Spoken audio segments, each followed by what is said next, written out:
नमः सिद्धेभ्यः।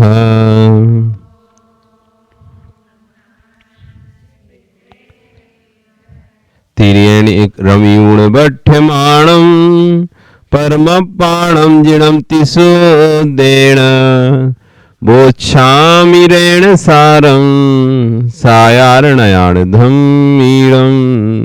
नमो अरिहन्ताणं नमो सिद्धाणं नमो आयरीयाणं नमो वज्रायाणं नमो लोये सभ्यसाहुणं।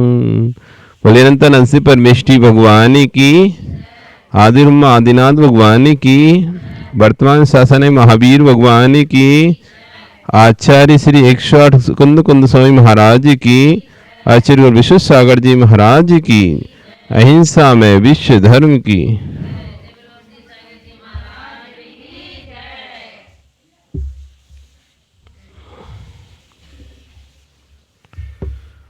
बंधु,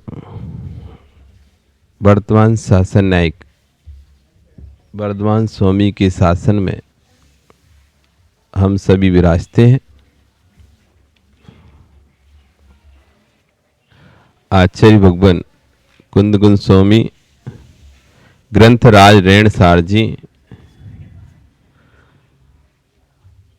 मैं कल कह रहे थे कि बिना गुरु भक्ति के चायत लेना व्यर्थ है।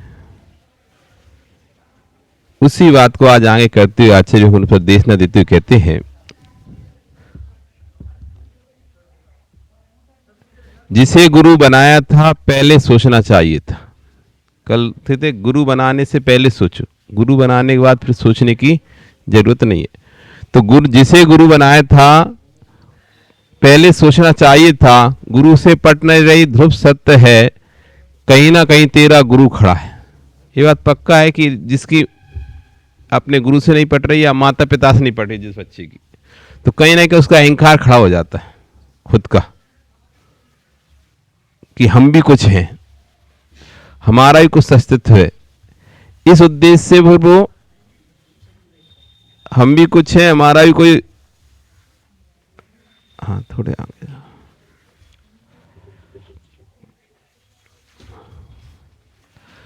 मैं भी कुछ हूं, मेरा भी कोई अस्तित्व है। जब ये व्यक्ति के अंदर भाव आ जाता है तब उससे फिर दूसरे से नहीं पटते। जब तक अपना स्वयं, जैसे एक बच्चा है छोटा, उसको अपना कुछ अस्तित्व का बोध नहीं रहता है, तो फिर जैसा माँ बाप कहते वैसा करता है। और जब उसे ऐसा लगता है मेरा भी एक अस्तित्व है, तो फिर वो अपना अलग से सोचने लगता है।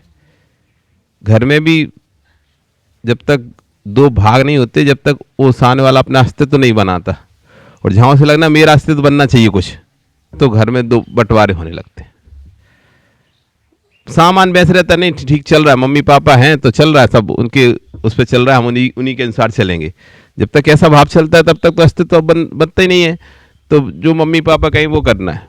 और जैसे ही आता है नहीं मेरा निर्णय भी होना चाहिए, मेरा डिसीजन चलना चाहिए, मेरे घर मेरी भी चलना चाहिए घर में, और जहाँ ये अहंकार टकराता, मैं क्यों सबकी सुनूं, मैं ही क्यों सबकी सुनूं। और जब जैसा ये भाव आता है तभी से बस वहां से दो भाग शुरू हो जाते हैं। तो कह रहे हैं जो लड़के अलग हुआ, कहीं ना कहीं उसका गुरु टकरा रहा है, घमंड टकरा रहा है कि नहीं मैं भी तो कुछ हूं। तो कह रहे हैं जो गुरु से पट नहीं रही है, ध्रुव सत्य है, कहीं ना कहीं तेरा गुरु टकरा रहा है। जिसका अहंकार का गुरु खड़ा हो जाता है वह गुरु से दूर हो जाता है। स्वाभाविक है, अहंकार आ जाए तो फिर हम भी तो हैं, हम क्या करना है, तुम्हारी जरूरत नहीं है, ऐसा करके। और जिसके अंदर गुरु का गुरु विराजा है होता है तो बिना झलकती है। गुरु होते नहीं घमंड, गुरु यानी होता है मान, गुरु यानी होता है भजन। तो गुरु का मान यदि जिसके अंदर है, गुरु का सम्मान जिसके अंदर है, तो उसके अंदर विनय झलकेगी। और जिससे अपने अहंकार का गुरु है तो उसकी अभिनय झलकेगी। आप कहते हैं ऐसा अहंकार हो जाए, अरे हम तो बहुत ज्ञानी है, महाराज से ज्यादा ज्ञानी है, ऐसा अहंकार हो जाए तो विनय नहीं झलक पाएगी। जो विद्वान पंडित लोग होते हैं जिनको अहंकार हो जाता है कि हम तो बहुत जानते हैं, महाराज से ज्यादा जानते हैं, महाराज तो कुछ भी नहीं जानते, कोई महाराज, तो वो अलग अहंकार झलकता है, विनय नहीं रहती, अब अभिनय दिखाते उनके। और जिनको लगता है कि नहीं हम तो महाराज से कम जानते हैं, नहीं जानते, तो उनके अंदर विनय आती है। आप वैसे भी देख लो, कोई सामान से भी यदि आपसे कोई अधिक ज्ञानी आपके पास आता है तो थोड़ा सा वो घमंड रहता है, और आपसे कम ज्ञानी कोई आपके पास आता है तो उसको घमंड नहीं रहता, ठीक है भैया हमसे ज़्यादा जानते हैं।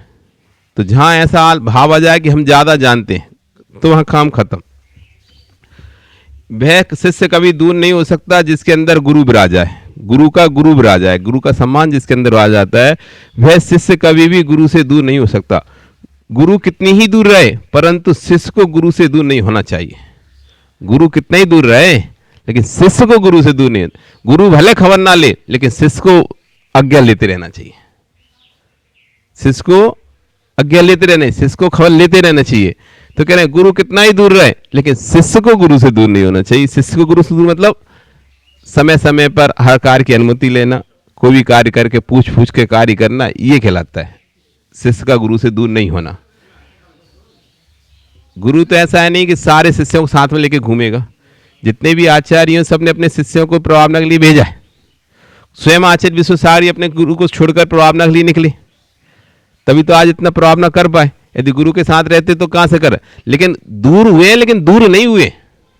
जैसे ही पतंग, पतंग व्यक्ति से जिसकी पतंग उससे दूर हो जाती है, कहां पतंग आसमान और वो व्यक्ति उड़ाने वाला नीचे, कितना गैप है दूरी का, दूर होते हुए दूर नहीं है। दोनों के अंदर एक धागे का संबंध है।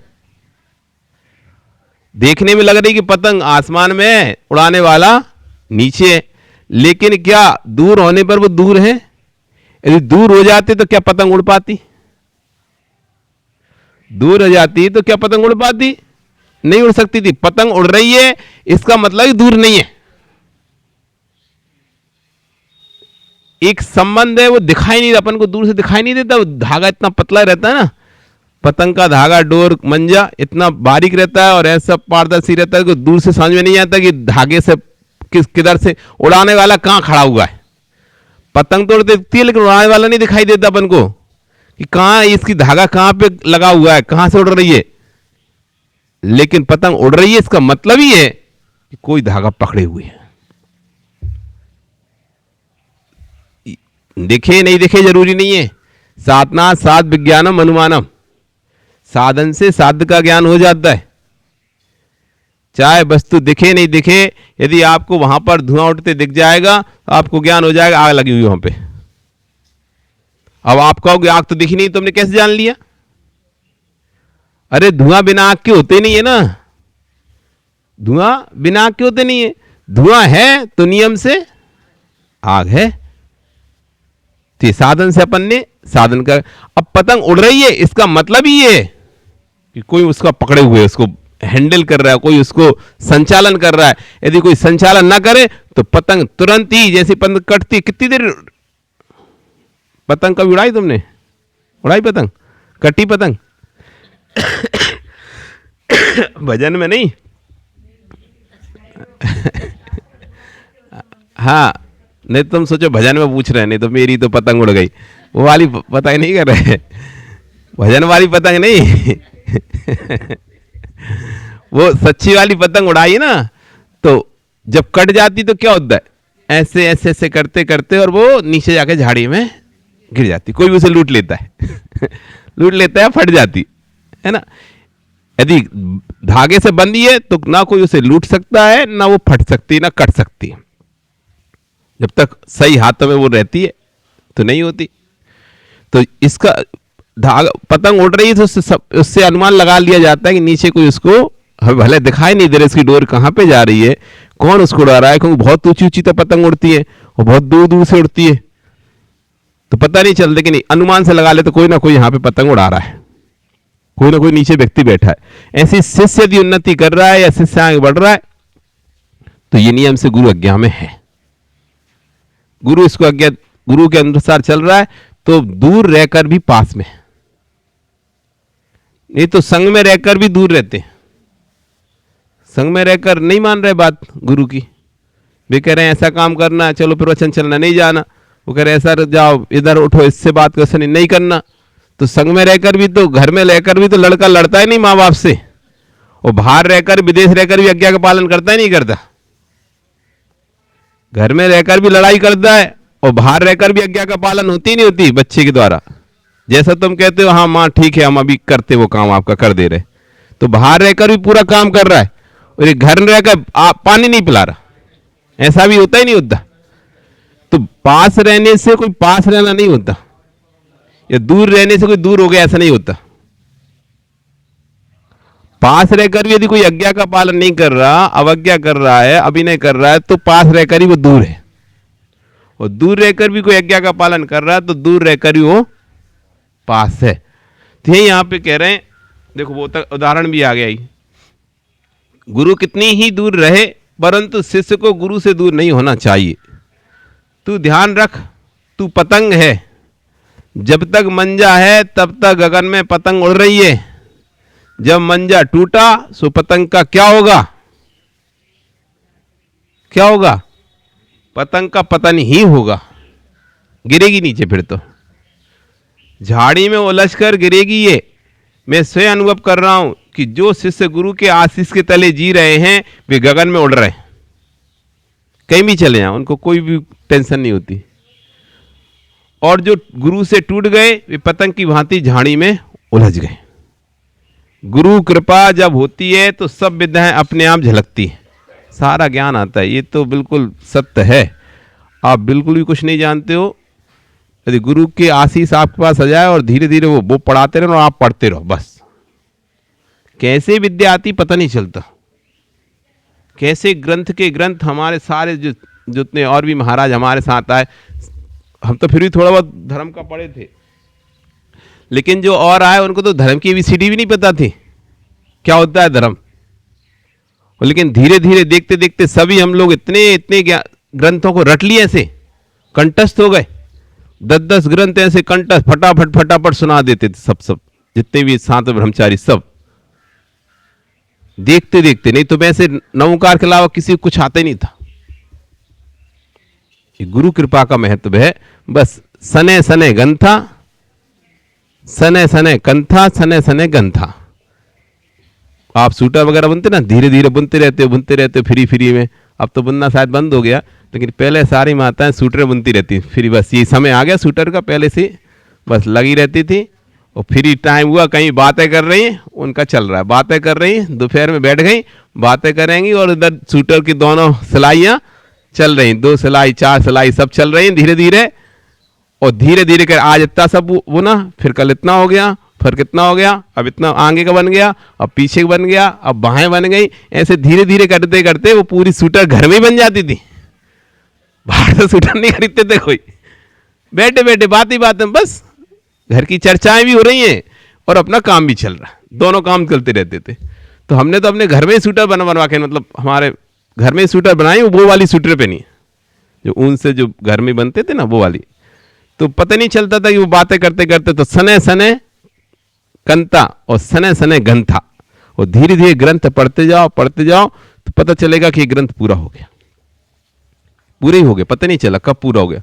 जैसे अपन ने पढ़ा था एक ही भाव स्तुत पढ़ा, धीरे धीरे पढ़ते गए पूरे हो गए, पता नहीं चला। वैसे कहते पढ़ो तो तुम लोग पढ़ते नहीं, तो ग्रंथ धीरे धीरे कोई भी शुरू करोगे धीरे धीरे पूरा हो जाएगा। तो गुरु के पास जाके धीरे धीरे पढ़ना शुरू करो, ज्ञान हो तब भी उसको, आचार्य भगवान कहते हैं कि गुरु के पास जाओ तो खाली होकर जाओ, पहले का भी ज्ञान होना तो उसको भी खाली कर लो, अपना पहले साफ कर लो, बिल्कुल खाली होकर जाओगे तो अच्छे से भर के आओगे, और भरे होकर जाओगे तो भर नहीं पाओगे, फिर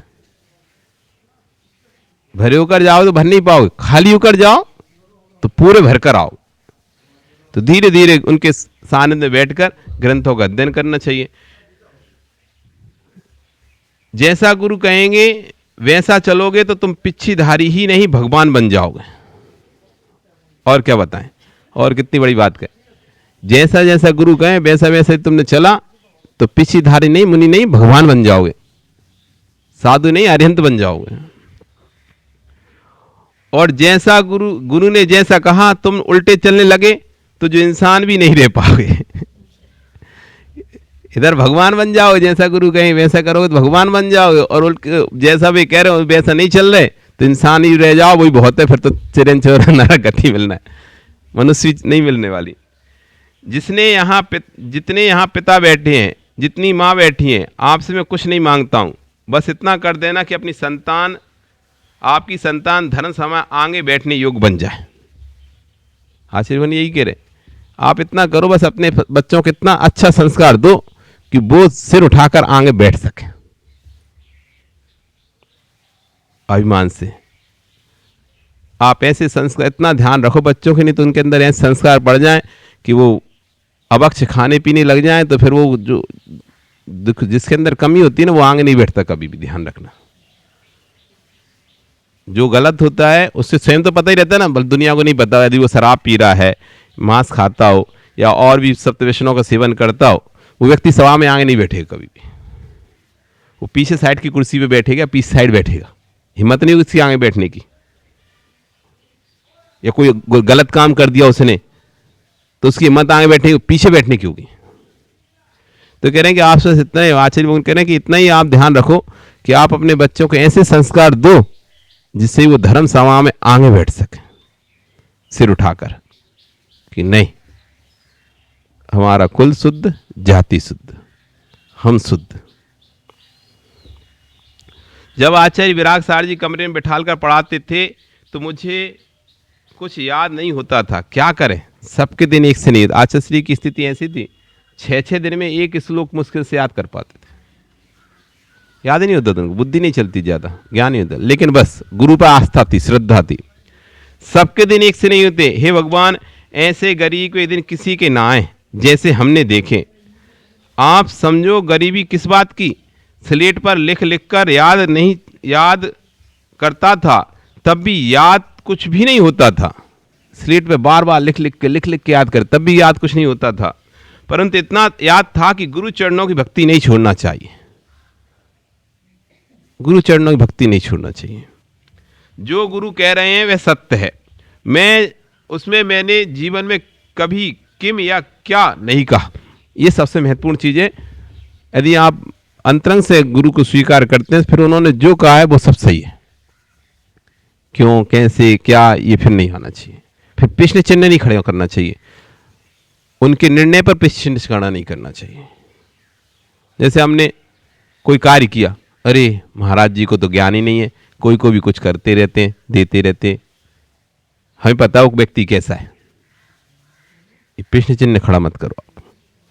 उन्होंने निर्णय लिया है कि अमुक सामग्री इस व्यक्ति को देना है, उन्होंने दे दी, अब तुम यदि प्रश्न चिन्ह खड़ा करते हो उस पे कि उसको क्यों दिए, मुझे क्यों नहीं दिया, इसको क्यों नहीं दी, तो इसका मतलब तुम्हारे अंदर श्रद्धा नहीं है।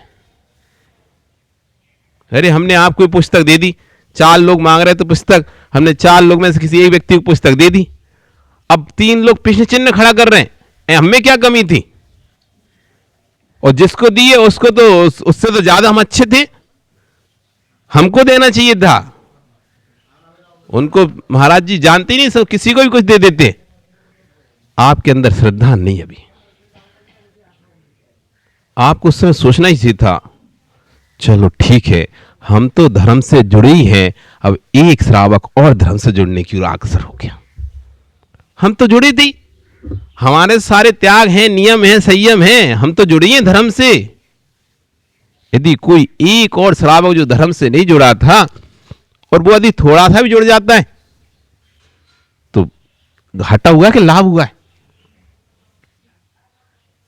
और हम क्या करेंगे, है हम जानते उसे कुछ का ले लिए, कुछ करेगा नहीं, पालन मालन, अरे ठीक है करेगा, आप किसी को समय तो दो, बदलने का समय तो दो। आचार्य शांति सार महाराज जी के समय में एक व्यक्ति आया, तो सामने से आ रहा, तो लोगों ने महाराज जी साइड हो जाओ, ये बहुत खतरनाक आदमी है, बहुत सप्त व्यसनों में सब में लिप्त रहता है भले जैन, लेकिन जैन नहीं बिल्कुल भी एक तरह से। तो ऐसा क्यों भी पता नहीं, इसका स्वभाव ही ऐसा, लड़ता है, झगड़ता है और खूब सब प्रकार गुंडागिर्दी सब में है। अब वो महाराज जी के पास से निकला और महाराज जी इनको जैसे उसने देखा तो महाराज जी यहाँ हाथ उठा दिया, तो जैसे हाथ उठा उसका मस्तक झुक गया, नमस्कार किया। और अगले दिन फिर वो महाराज जी के पास आया, तो लोग कहने महाराज जी आप इससे दूर रहना, इसको स्थान नहीं देना, इस व्यक्ति से दूर रहना, अपन को इसको स्थान नहीं देना, ये बहुत खराब व्यक्ति है। तो महाराज जी ने कुछ नहीं, ठीक है, उसको धीरे धीरे और लगाव होता रहा। अब एक दिन उसके भाव हो गए दीक्षा लेने की। दीक्षा लेने तो समाज पूरे लोग विरोध में आ गए कि ऐसे कैसे इसको दीक्षा दे सकते, तो खराब आदमी है। तो महाराज ने कहा ठीक है, तो महाराज जी ने उसको दीक्षा दे दी। दीक्षा देने के बाद श्रुत सागर उनका कोई ऐसा नाम रखा। उसके बाद उनके ऐसे भाव बदले, उसी समय भाव बदले। 15-15 दिन के उपवास करते थे वो, 1-1 महीने के उपवास करते थे। ऐसी कठोर साधना करी फिर उन्होंने। जो कम में सूरा सु धम में सूरा, जो कर्म में सूर होता है ना, वही व्यक्ति धर्म में सूर होता है। बस रास्ता बदलने की देर है। इसलिए हमें प्रोत्साहित करना चाहिए। कभी भी कोई नियम के लिए आगे बढ़े, नियम ले, तो उससे ऐसे है तूने ले, हमें पता है 2 दिन बाद तोड़ देगा तू। हम क्या कैसे करते हैं, उससे हतोत्साहित करते हैं। हमारा क्या उद्देश्य रहता है? हतोत्साहित करने का उद्देश्य रहता है। और हम ये फिर खुश होंगे, यदि तोड़ दिया तो हम बड़े खुश होते हैं। देख हमने कहा था ना तू 2 दिन बाद तोड़ देगा, 2 दिन नहीं मार पाएगा, नहीं निभा पाएगा, तू तोड़ देगा। तेरे हमें पता है कितने दिन चलेगा तेरा नियम, 4 दिन की चांदनी, फिर वही अंधेरी रात। वैसे ही महाराज हैं, जब तक कर लो, फिर महाराज जाएंगे तुम वैसे ही हो जाओगे। ऐसे करके हम उसे हतोत्साहित करना शुरू करते।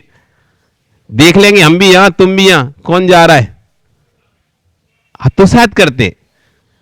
और जब यदि वो वास्तव में उसका जैसा तुमने कहा था वैसा हो जाता है, तो फिर और खुश होकर कहते हैं देखो हम तो पहले ही बोल रहे थे कि महाराज जी निर्णय गलत लिया था, हम तो पहले ही बोल रहे थे। नहीं, ऐसा नहीं करना। उसको प्रोत्साहित करो, तुमने भाई बहुत अच्छा काम किया, हम तो वो पालन कर ही रहे थे, आज से तुमने ही पालन करना शुरू कर दिया। अब तो 1 से भले 2 हो गए, अब 1 से भले 2 त्यागी हो गए। अगर वो छोड़ना भी चाहे तो तुम अरे अब तुमने इतना 4 दिन पाल लिया, अब 4 दिन और सीख क्या जाता है। देखो 4 दिन अच्छा पला ना, चलो हम है ना तुम्हारा सहयोग करेंगे। टूट गया उससे नियम, तो उसे ताने नहीं मानना, ताने नहीं मानना, बल्कि उसको कहना कोई बात नहीं, फिर से चालू करो। जब महाराज मिले या कभी जाओ तुम इसका प्रायश्चित ले लेना, लेकिन चालू करो, तुम उसको छोड़ो मत। छोड़ना क्यों है नियम को, छोड़ो नहीं, पालन करो। उल्टा होता है, हम हतोत्साहित करना ज्यादा सीखे, प्रोत्साहित करना कम सीखे लोगों को। यदि आपने प्रोत्साहित करना सीख लिया ना, तो वो व्यक्ति आपके हमेशा गुणगान गाएगा। और मैं हतोत्साहित करना सीखा तो हमेशा आपकी निंदा करेगा व्यक्ति। हमारे पास आते लोग कहते वो व्यक्ति हमारा सपोर्ट करता है, वो व्यक्ति हमको उत्साहित करता है, नहीं करो करो, बहुत अच्छा किया तुमने, ऐसा काम किया तुमने, इतने भाव बना लिए, लेने के भाव बना लिए, यही बहुत है। नहीं तो लोगों के तो वही भाव नहीं होते। तुमने इतना भी साहस दिखाया, बहुत है, ऐसे उत्साहित करने वाले भी लोग आते और ऐसे कहने अरे सब ऐसे, ये लगता है सब बने उसके दे दादी बात, अभी 2 दिन पहले तो ऐसे कर रहे थे, अब 2 दिन में कैसा कुछ बदल जाए कुछ। ऐसे नहीं करना चाहिए। अपन उत्साहित करना चाहिए, किसी को भी उत्साहित करो, उमंग भरो उसके अंदर, उसके अंदर पोषण भरो, उसके अंदर उत्साह शक्ति भरो। क्योंकि उत्साह शक्ति होगी तो व्यक्ति नहीं करने वाला काम भी व्यक्ति काम कर लेता है। आपसे कहें कि इतना काम करना है, आप नहीं करते, लेकिन जैसे ही आपके अंदर आता, नहीं महाराज जी को हार कराना, चौका लगाना, उत्साह जब आपके अंदर बढ़ता है तो आप सुबह से लगे रहते हो, शाम तक लगे रहते हो। वैसे सामान्य से थोड़े से काम में थक जाते हो, सो जाते हो, हाथ पैर दर्द करने लगते, नहीं होता। वो वही काम महाराज के नाम से कह दिया जाए कि महाराज जी ने बोला करने आना है, तो 4 बार बाजार में घूमने का बोले, 4 बार जाके आओगे। उत्साह है नहीं, उनका काम करना है, करना है। तो जब उत्साह होता है ना, तो बूढ़ा व्यक्ति भी 60 साल का, 80 साल का बूढ़ा भी काम कर लेता है। और जो उत्साह नहीं होता तो 20 साल का व्यक्ति भी नहीं कर पाता काम। इसलिए नियमों को अब हमको क्या मिलता है, उत्साह दिया जाता है हम लोगों को। ऐसे कोई व्यक्ति कपड़े नहीं फेंक देता, कपड़ा उतारना बहुत बड़ी बात है, ऐसे कोई नहीं उतार देता। उतार देते आज भीड़ लग गई होती साधुओं की, ब्रह्मचारी बन के कोई नहीं रह पा रहा होता। साधुओं से ज्यादा ब्रह्मचारी हैं आज की डेट में, साधुओं से दुगने तिगने ब्रह्मचारी हैं, जैसे घूम रहे हैं बरसों से, नहीं ले पा रहे। क्यों? उत्साह शक्ति उनके अंदर भर नहीं पाए। और जिनके अंदर उत्साह शक्ति बनी नहीं, अरे इस मार्ग में और आनंद आएगा, तुम लेके देखो। कष्ट नहीं है, संकट नहीं है, आनंद है, आनंद। डरो नहीं, हम तो हैं तुम्हारे साथ, हम तो हैं तुम्हारे साथ, हम पालन कराएंगे तुम्हारा नियम, हम कराएंगे तुम्हारा पालन व्रत, हम पालन कराएंगे। ऐसे जब उत्साह बढ़ते हैं तो व्यक्ति के अंदर आ जाता है जो ठीक है मैं भी मुनि बनूंगा। वहीं हतोत्साह करने वाला, अरे इतने कष्ट है, संकट है, समाज ऐसे नहीं खिलाती, पहले 4 बार प्रवचन करा ली तब 1 बार खाना खिलाएगी। हाँ, पहले लेती है फिर देती है। आप कहीं भी जाओ, बिहार करके जाओ, किसी समाज जाओ, तो पहले क्या करें, माइक लगा देगी आपके आगे, बोलो महाराज, पहले तुम्हारी बोली सुनेगी। कैसा बोलते हो? यदि अच्छा बोलते हो तो हम तुम्हारे लिए, और बुरा बोलते हो तो तुम अपने लिए। हाँ, हम गए। कोई नहीं आने वाला। कौन आता बताओ? यदि अच्छा बोले तो सब आएंगे, इसलिए पहले बोली चेक की जाती है, माइक लगा के नहीं। समझते नहीं है साधु लोग। समाज बड़ी होशियार होती है, पहले देने से पहले चेक करती है। भोजन का समय तो 9:30 पे होता है, लेकिन प्रवचन का समय तो 8:30 पे हो जाता है ना, 8 साढ़े 8 पे। तो पहले प्रवचन करो कि क्या है तुम्हारे पास, देखें तो तब तो हम खरीदेंगे। तब तो लगाएंगे, परमिशन देंगे। तो पहले प्रवचन सुनती है, जमता है फिर अगले दिन से आती है, नहीं जमता तो कोई नहीं आता फिर अगले दिन से। भैया रहने दो, कौन सुनवे जाए, 4 बातें और अभी घर में बैठना अच्छा है तो, है ना। तो ऐसे डरा सकते हैं आप किसी को भी, अरे इसलिए मत लो तुम दीक्षा मिक्षा, बहुत कष्ट, संकट, सर्दी, गर्मी, बीमारी बहुत होती है, नहीं भी हो सकती तो पैदल ही चलना पड़ेगा, नहीं भी हो खड़ा तो उपवास करना पड़ेगा, बैठ के खा नहीं सकते, ये नहीं कर सकते, वो नहीं कर, अनेक प्रकार से, मतलब हम चाहें तो अनेक प्रकार से किसी को डिस्ट्रैक्ट कर सकते हैं, और हम अनेक चाहते किसी को उत्साह भर सकते हैं। ये हमारे ऊपर है, हम क्या करना चाहते हैं, उत्साह भरना चाहते किसी के अंदर, या किसी को डिस्ट्रैक्ट करना चाहते उसे मार्ग से। तो कह रहे सबके दिन एक से नहीं होते, ध्यान रखना, जो गुरु कहे वह सत्य है, इतना बस विश्वास रखना। उन्होंने कोई निर्णय लिया है तो सही निर्णय लिया होगा, कोई सोच समझ के निर्णय लिया होगा, हमें अपना उस पर कमेंट्स या अपना आर्गुमेंट नहीं करना चाहिए उनके निर्णय के ऊपर। बस जैसे सुप्रीम कोर्ट होता है ना, हो गया, अब क्या करोगे तुम, खत्म, उसने फाइनल निर्णय दे दिया, फट फट। हाई कोर्ट बड़ा होता है सुप्रीम कोर्ट, सुप्रीम कोर्ट बता होता है ना। तो हाई कोर्ट से आए तो आपने सुप्रीम कोर्ट में जाकर याचिका दायर कर दी, अब सुप्रीम कोर्ट जो निर्णय दिया तो मान हो जाता ना, फिर तो अब कोई सील लग गई, मोहर लग गई, अब कुछ नहीं। तो ऐसे ही ये सुप्रीम कोर्ट से निर्णय हो गया, उन्होंने किसको क्या देना था क्या नहीं देना था, उन्होंने निर्णय कर दिया, दे दिया। अब तुम लोगों को उस पर, श्रावक को फिर उस पर कमेंट्स नहीं लाना चाहिए, उसे क्यों दिया, इसे क्यों नहीं दिया, उसको क्यों दिया, इसको क्यों नहीं दिया, ऐसा क्यों किया, वैसा क्यों नहीं किया, ये फिर कुछ भी नहीं। अब सुप्रीम कोर्ट की मोहर लग गई, उन्होंने कुछ सोच समझ के ही निर्णय लिया होगा, कुछ सोच समझ के ये काम किया होगा। तुम्हें थोड़ी ना पता, तुम्हें थोड़ी ना बुला के बताएंगे किसके क्या नियम, क्या संयम क्या है, और क्यों दे रहे क्यों नहीं दे रहे, आपसे थोड़ी ना सलाह ली जाएगी। दे दिया मतलब हमसे ज्ञानी है, हमसे अधिक जानते हैं, इसलिए जो निर्णय लेंगे सही निर्णय लेंगे, और उन्होंने अपने हिसाब से निर्णय लिया होगा। ऐसा करोगे तो श्रद्धा जगेगा, ऐसा भी हम सोचेंगे तो क्या होगा, आस्था जगेगी, श्रद्धा जगेगी। उन्होंने गलत निर्णय लिया, ऐसा सोचेंगे तो आस्था घटेगी। हमें क्या बढ़ाना है, आस्था बढ़ाना है कि आस्था घटाना है अपनी। यदि बढ़ाना है तो वैसा सोचो कि जो वो करे होंगे कहीं ना कहीं कुछ ना कुछ तो उसके अंदर अच्छा ही होगा, इसलिए जो है सो सही है। तो जो गुरु ने कहा है वह सत्य है, उसमें जीवन में कभी किम या क्या नहीं करना। जब भी तुम शिष्य बनो तो बटलोई की ढक्कन की बनकर मत जीना, बटलोई का ढक्कन, ऊपर का पारे का ढक्कन नहीं बनना। जी सको तो बटलोई की पेंदी बनकर जीना। जब गुरु पर फूल बरसते तब तो तुम गुरु के साथ थे, और गुरु पर सूल बरसे तो तुम छोड़कर भाग गए। बहुत से लोग ऐसे होते हैं, जब सब उनकी बड़ाई कर रहे थे तो तुम बड़ाई कर रहे थे, और जैसे लोग उनकी बुराई करने लगे तो तुम फिर भाग गए, बनाकर नहीं पाए, नहीं कैसे कर रहे हो तुम? कल तक तो तुम अच्छा अच्छा बोल रहे थे, आज ऐसे कैसे बोल सकते हो? ये तुम्हारी हिम्मत नहीं हो रही कहने की, तुम वहां से भाग निकले। उन पर संकट आए तो तुमने अपना पल्ला झाड़ लिया, अपन नहीं फंसते इसमें, तुम छोड़कर भाग गए। ऐसे शिष्य नहीं बनना। अग्नि कितनी ही जलती रहे लेकिन पेंदी कभी छोड़कर नहीं भागती, उसकी जो तली रहती ना भगवानी, वो कभी छोड़कर नहीं भागती उसकी। यहां क्या कह रहे हैं सुनो। जैसे पति की भक्ति से रहे सती बनकर बैठ जाए तो कौन सती कहेगा? ऐसी जिनेन्द्र की वाणी की भक्ति को छोड़कर जिनेन्द्र के शास्त्रों की भक्ति से भीन शिष्य नियम से दुर्गति को प्राप्त होता है।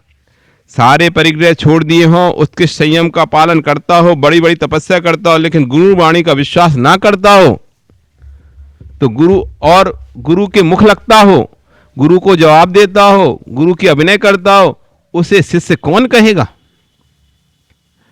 ऊसर भूमि उत्तम धान भी बो देना तो धान के बीज ही नष्ट होंगे। ऐसे ही कितने भी घोर तपस्वी शिष्य क्यों ना हो, यदि गुरु अज्ञा से भी चलता है, उसकी सारी तपस्या ऊसर भूमि में डाले गए बीज के समान है। गुरु को जवाब देकर तुम्हें लगता है कि मैं बहुत महान बन गया, जिस दिन जवाब देने का भाव आ गए उसी दिन तू नीचे गिर गया। जब तक पुत्र अपने माता पिता को जवाब नहीं देता तब तक ही वह महान है, तब तक ही ऊंचा है। जिस दिन उसने शिष्य ने या पुत्र ने अपने गुरु को या माता पिता को जवाब देना सीख लिया, तभी से नीचा होने लगे। एक व्यक्ति बोले, अब तो आप आचार्य बन गए, अब आज्ञा की क्या आवश्यकता है? मैंने कहा, ज्ञानी आचार्य का अर्थ ये नहीं कि गुरु आज्ञा को उल्लंघन करने लगो। उनके आचार्य है ना, आचार्य श्री के, तो कहते तुम ही अब आचार्य हो गए, अब अपने आचार्य से आज्ञा लेने की क्या जरूरत है? दोनों समान होंगे ना, आचार्य दोनों एक से। तो कह रहे आचार्य सिर्फ व्यवस्था के लिए बने हैं, लेकिन शिष्य तो अभी भी है। शिष्य तो थोड़ी ना शिष्यता टूट जाएगी, शिष्य तो शिष्य के लायक, चाहे भले आपका बेटा पिता बन जाए, तो इसका मतलब ये थोड़ी ना कि आपके बराबर हो गया।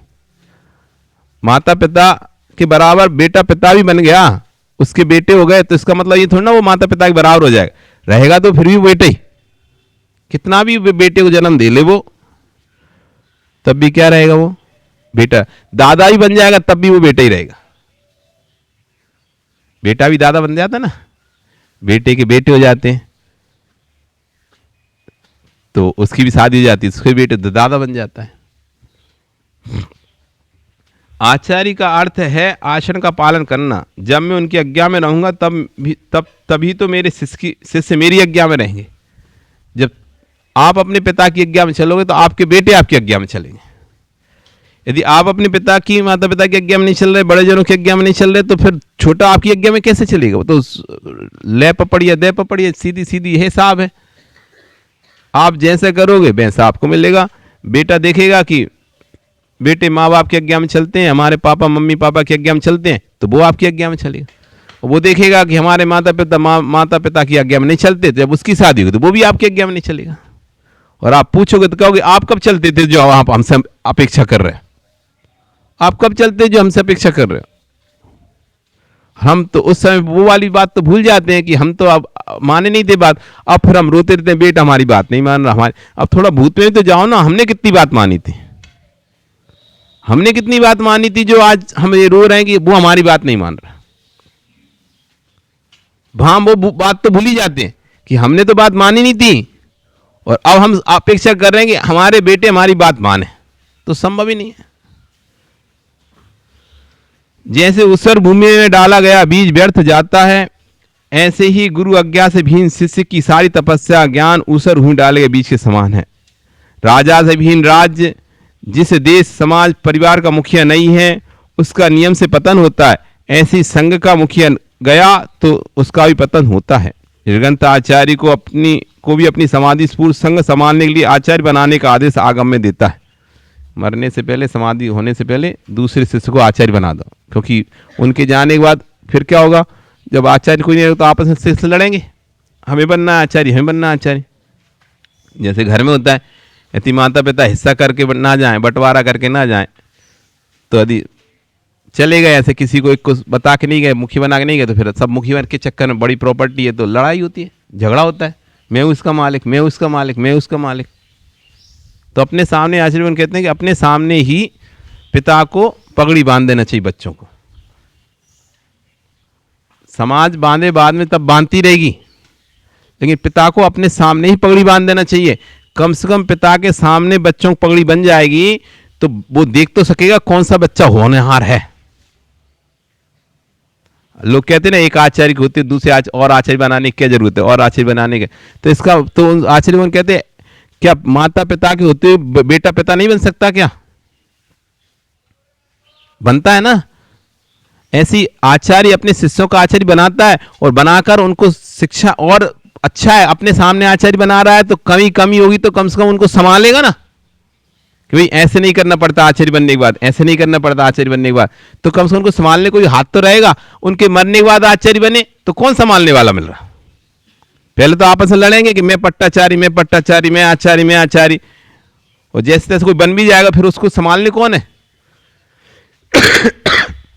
गुरु के सामने जिस शिष्य को उन्होंने गुरु ने आचार्य बना दिया है, अब सब गुरु निर्देशन तो करता रहेगा, आचार्य पद को ऐसे संभालना पड़ता है, आचार्य पद को ऐसे, और उन्हीं के सामने अपने आप प्रतिभा निखर कर आई सबकी, तो बाद में फिर ये लड़ाई झगड़े नहीं होगा कौन को आचार्य बनाना चाहिए इसके पट्टे पे, क्योंकि जो प्रतिभा होगी वही तो आएगा निखर के, जिसका संघ होगा, जो चलाना जानता हो, आचार्य संघ को चलाना जानता हो, वही तो आगे पूरे संघ को संभाल पाएगा। तो पट्टाचारी पहले से पता चल जाएगा यही बनेगा आगे जाके, क्योंकि इसको संघ संभालने की नॉलेज हो चुकी है, अभ्यास हो चुका है। 10 साल से संघ संभाल रहा है, 25 साल से संघ संभाल रहा है व्यक्ति अपना, तो गुरु का संघ भी ये संभाल सकता है गुरु के जाने के बाद।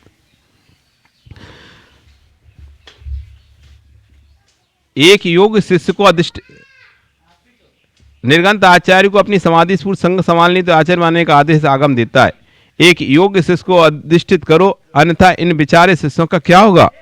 पति विहीन संतान की जो दुर्दशा होती, पिता विहीन संतान की जो दुर्दशा होती है भैया, आप समझते ही हैं, गुरु विहीन शिष्य की भी वही दुर्दशा होती है। जैसे पिता से रहे शिष्य की जो संतान की जो दुर्दशा होती है ना, वैसे ही गुरु रहे शिष्य की दुर्दशा होती है। गुरु चले जाएं तो उन शिष्यों को कोई नहीं रहता फिर। विमल सागर जी जैसे महान योगी महावीर कीर्ति जी की समाधि का समाचार सुनते ही उनकी आंखों से आंसू टपक गया। लोग कहने लगे, महाराज आप महान योगी निमित्त ज्ञानी, आपके आंखों से आंसू टपकना शोभा नहीं देता। बोले, मैं जानता हूं लेकिन क्या करूं। आचार्य महावीर कीर्ति महाराज भले हमसे दूर रहते थे, परंतु हमें मालूम था कि मेरे सिर पर किसी का आशीष है, किसी का हाथ है। अब मैं हजारों शिष्यों का गुरु तो बन जाऊंगा, परंतु एक गुरु का शिष्य कैसे कहलाऊंगा? हजारों शिष्यों गुरु तो हम बन जाएंगे, लेकिन अब हम शिष्य कैसे कहलाएंगे? गुरु तो चले गए ना। एक गुरु के शिष्य कहलाते महावीर कीर्ति स्वामी शिष्य, अब वो तो है ही नहीं है, चले गए। गुरु का हाथ रहता है तो आप में अपने आप ताकत आती है, ये बात तो पक्का है। आज हम यहाँ तक भी आ रहे हैं ना, तो गुरु का हाथ है तो इतनी ताकत है, चले आ रहे हैं, क्योंकि संभालने वो बैठे। कोई कुछ बोलेगा तो उनसे पूछेगा ना, तो वो संभालेंगे ना, देंगे उत्तर, हमको क्यों टेंशन लेना। तो उनका हाथ रहता है, जब शिष्य के ऊपर गुरु का हाथ रहता है तो उसको किसी चिंता नहीं रहती, अंदर से ताकत आती, जो होगा उसको संभाल लेंगे। बच्चा घर में बाहर खेलता है, खेल खाल के नहीं, लड़ाई झगड़ा करके आता है तो घर में आ जाता है, मम्मी पापा निपट लेंगे। कुछ हो भी गया ना, कुछ टूट फूट हो गई, किसी घर में बॉल लग गई, कांच माच टूट गया, कुछ भी हो गया, लड़ झड़के भी आया, कुछ भी हो गया, तो उसको क्या हिम्मत रहती है? माता पिता है, तुम्हारे साथ नहीं हो कभी ऐसा कि लड़ झगड़ा आए हो, कांच माच तोड़ दिया हो, किसी सामान तोड़ दिया हो, कुछ गिर गया हो, है ना? मम्मी पापा थोड़ा सा डांटेंगे भले, वो बात अलग है, लेकिन वो सब निपटा लेंगे भैया, दे लेके, जैसे भी मतलब पैसा देना होगा पैसा दे देंगे, समझाना होगा समझा लेंगे, बात अपने ऊपर नहीं आएगी। वो हर तरह से उस परिस्थिति को निपटा सकते हैं, और ये अपन को विश्वास रहता है कि हमारे माता पिता हैं, वो निपट लेंगे, आपको टेंशन लेने की जरूरत नहीं। तो व्यक्ति बच्चा खेलता रहता है, घूमता रहता है, फिर गलती करेगा, फिर खून बच जाएगा, फिर करके निपट जाएगा, तो अगले दिन फिर करने लगे। तो विश्वास रहता है कि माता पिता हैं, निपट लेंगे। जिनदेव जिनवाणी, गुरु को मत छोड़ देना और गुरु को मानना, परंतु गुरु की भी मानना, गुरु को मानना और गुरु की मानना। नहीं तो लोग तो गुरु को तो मानते लेकिन गुरु की नहीं मानते। दो चीज है ना, गुरु को तो मानते भैया, हम हमारे गुरु निर्गंत दिगंबर महाराज हमारे गुरु हैं तो मानते हैं, लेकिन गुरु की नहीं मानते, वो जैसे ही कहेंगे वैसे नहीं मानोगे, मानोगे तो अपने मन बनाना सीखिए। जैसे राजा से रहे देश राष्ट्र नष्ट हो जाते हैं, ऐसे गुरु भक्तिहीन शिष्यों का भी समस्त अनुष्ठान नष्ट हो जाता है। आत्मा स्वभाव पर भावों से, आत्मा स्वभाव पर भावों से भिन्न है। भगवान महावीर स्वामी की जय।